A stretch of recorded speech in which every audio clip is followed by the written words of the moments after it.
Drinking cold coffee can reduce the quality of your life by as much as 80%. Here you can see we have our quality of life axis as it relates to the temperature of our coffee. At the optimum serving temperature of 150 degrees, the quality of our life is at the highest level. But as the temperature of our coffee begins to drop, so does our enjoyment of that cup of coffee.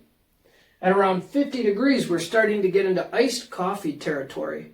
And the only way to make that taste good is by adding lots of cream and sugar.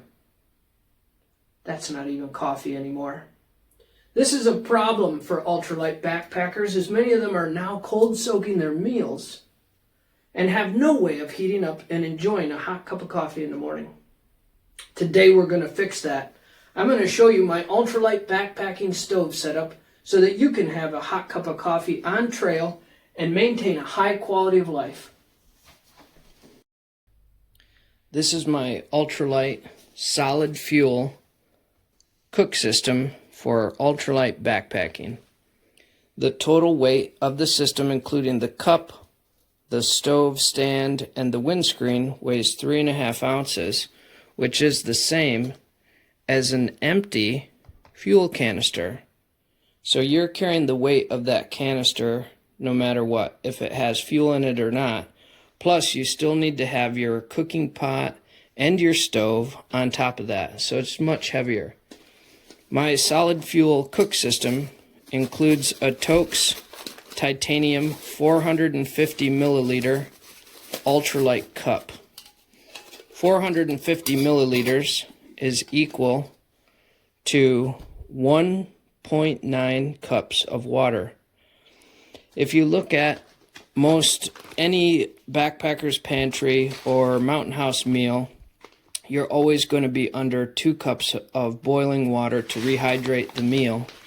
This one was 1.5 cups. This one is 1 3/4 cups.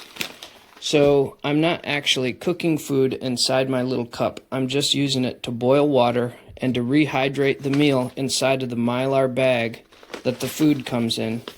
So on a resupply, I will rinse this bag out and reuse it to rehydrate other things. So I always have at least one of these on a resupply, and I will reuse it. So the solid fuel system uses a little folding titanium stand that weighs 1/2 ounce. For the longest time, I used the Esbit brand titanium stand, but there's a new stove out that I think is better. So this is the original Esbit stand. I use this on the Appalachian Trail and on the Pacific Crest Trail.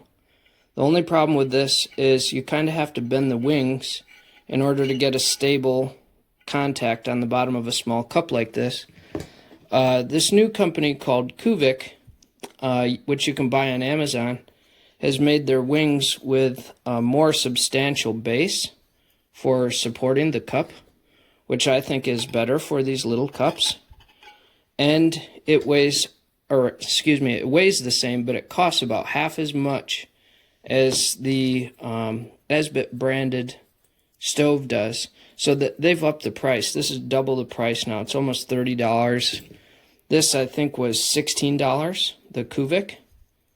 $15, $16, something like that. So I think this is probably the better deal now.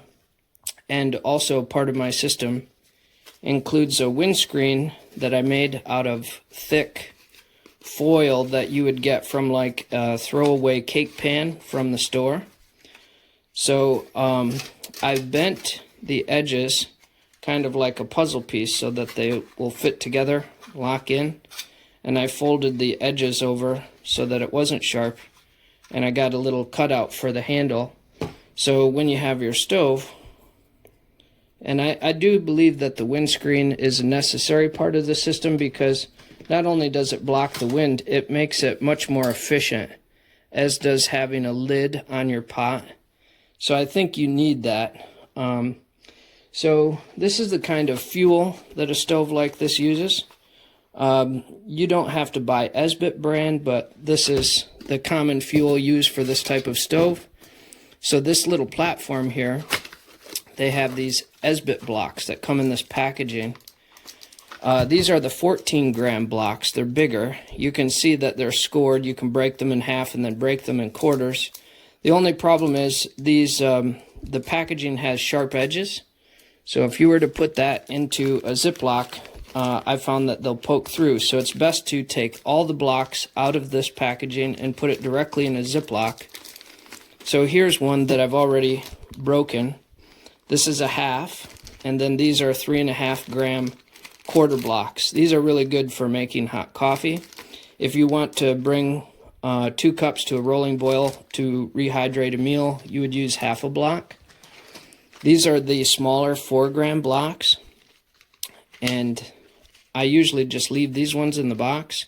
They're rectangular in shape, they're small, and if you want to heat up a cup of coffee, you can just break this one in half.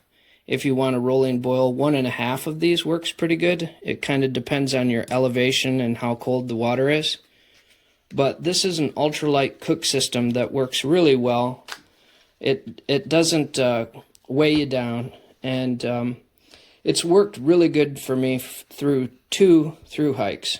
A lot of people are cold soaking, but I've tried drinking cold coffee and I just can't stand it. And this really increases my comfort and quality of life while I'm on trail. Thanks for watching.